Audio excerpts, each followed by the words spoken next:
اور کیا صحابہ کرام تابعین اور تبع تابعین اہل سنت تھے یا اہل حدیث؟ اہل سنت والجماعت کا مطلب ہے سنت اور جماعت والے. جماعت کے دو معنی ہو سکتے ہیں. ایک معنی یہ ہوتا ہے اجماع ماننے والے، ایک معنی ہوتا ہے صحابہ کی جماعت ماننے والے. دونوں مراد ہی ہیں. اور اہل حدیث حدیث والے.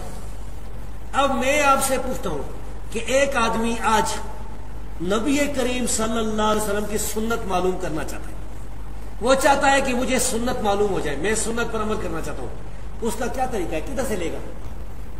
صحیح حدیث ہے. حدیث کے علاوہ سنت کا کوئی اور ذریعہ نہیں ہے. یعنی یہ نہیں ہے کہ وہ کسی علاقے میں رہے تو باپ دادا جو ان کے کام کرتے آئے تھے یہ سنت ہے. نہیں بھائی، لوگوں کے باپ دادا تو مختلف کام کرتے آئے تھے. بریلیوں کے باپ دادا مختلف، بریلیوں میں بھی آگے گروہ ہوں گے. کسی کے باپ دادا کوئی اور طریقے پر ہوں گے بریلی، کسی کا دوسرے پر ہوگا. اسی طرح دیوبندیوں کی کسی کا باپ دادا حیاتی ہوگا، کسی کا مماتی ہوگا، اور بھی ہوں گے. بھائی یہ باپ دادا والی بات یہ سنت سے ثابت، یہ سنت والی بات نہیں. یہ امین حسن اصلاحی جو منکرین حدیث میں تھا، یا جاوید غامدی جو آتا ہے ٹی وی پر، یہ جو لوگ سنت میں فرق کرتے ہیں نا، میں کہتا ہوں تم سنت لوگ ہیں کدھر سے؟ اگر کہتے ہو باپ دادا کا عمل ہے تو باپ دادا کا عمل تو ایک نہیں ہے. جس علاقے میں جاؤ گے الگ ہی عمل ہوتا ہے کہ نہیں؟ بھائیو مختلف جگہ شادی بیاہ دیکھ لیں، نماز دیکھ لیں.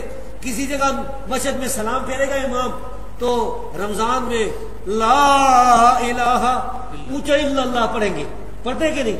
بلکہ اس کے علاوہ بھی پڑھتے میرے خیال. تو یہ اس کے معلوم کرنے کا صرف اور صرف ایک ذریعہ اس دور میں رسول اللہ صلی اللہ علیہ وسلم کی حدیث ہے. تو اہل سنت وہ ہوئی ہے جو حدیث والے اہل حدیث ہے. اہل سنت اہل حدیث ایک ہی چیز کے دو نام ہیں. اور والجماعت یہ شیعہ کے مقابلے میں اجماع کے منکرین کے مقابلے میں اضافہ ہے. یہ بھی صحیح ہے. اہل حدیث جو ہے یہ اہل سنت والجماعت. اچھا، وہ کتاب ہے کفایت المفتی، مفتی کفایت اللہ دیوبندی دہلوی. ان سے پوچھا گیا نا اہل حدیث کے بارے میں کہ اہل سنت والجماعت ہے کہ نہیں. پہلی جلد میں لکھا ہے انہوں نے کہا اہل سنت والجماعت ہے، اور لکھا ہے کہ تارک تقلید جو ہے اہل سنت والجماعت سے باہر نہیں ہوتا ہے. اچھا، سنت اور حدیث میں سب سے پہلے فرق کرنے والا کون آدمی آپ کو پتہ ہی ہے؟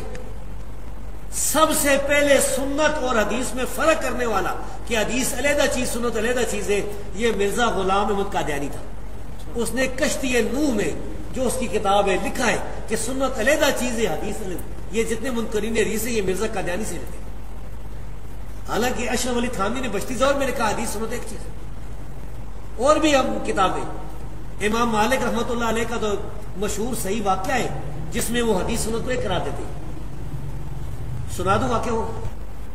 امام مالک رحمۃ اللہ علیہ سے کسی نے مسئلہ پوچھا کہ یہ جو ہے وضو میں یہ پاؤں کی انگلیوں کا خلال کرنا کس طرح ہے؟ یہ پاؤں کی انگلیوں کا خلال کرنا یہ کیا مسئلہ ہے؟ انہوں نے کہا اس کی کوئی دلیل نہیں، کوئی ثبوت نہیں.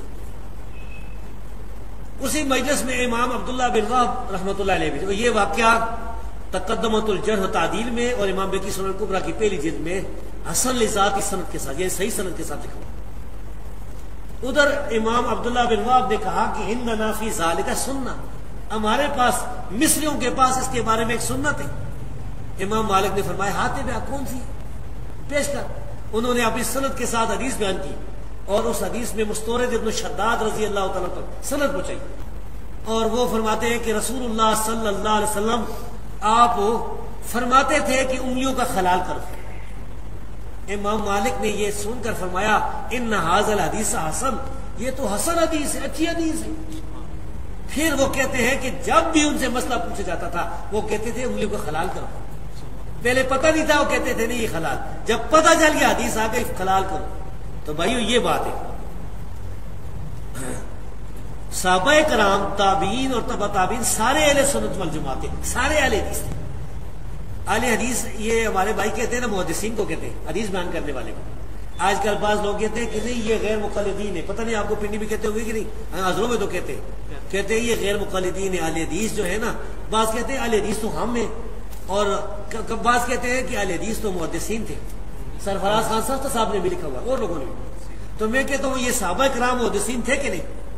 نبی کی حدیثیں سب سے پہلے بیان کرنے والے کون ہیں؟ صحابہ کرام ہیں. اسی لیے ایک گمراہ فرقہ جو ہے صحابہ کرام پر حملہ کرتا ہے، صحابہ کرام کو برا کہتا ہے نا، مقصد کیا ہے کہ اسلام ختم ہو جائے، کیونکہ جب نبی کی حدیثیں بیان کرنے والے ہی مشکوک ہو جائیں گے تو حدیثیں ختم۔ وہ میں کہا کرتا ہوں نا کہ چور جو ہے نا، چور، اس کی سب سے زیادہ دشمنی کس سے ہوتی ہے؟ نہیں، یہ جو چور ہے نا، چوری کرنے والا، چوکیدار سے۔ چور کی سب سے زیادہ دشمنی چوکیدار سے۔ چور یہ چاہتا ہے کہ چوکیدار مر جائے تو میں لوٹ کے لے جاؤں۔ تو یہ جو چور ہے نا، جو دین کو ختم کرنا چاہتے ہیں، وہ جو دین کے چوکیدار تھے صحابہ کرام اور تابعین، ان کو برا کیا۔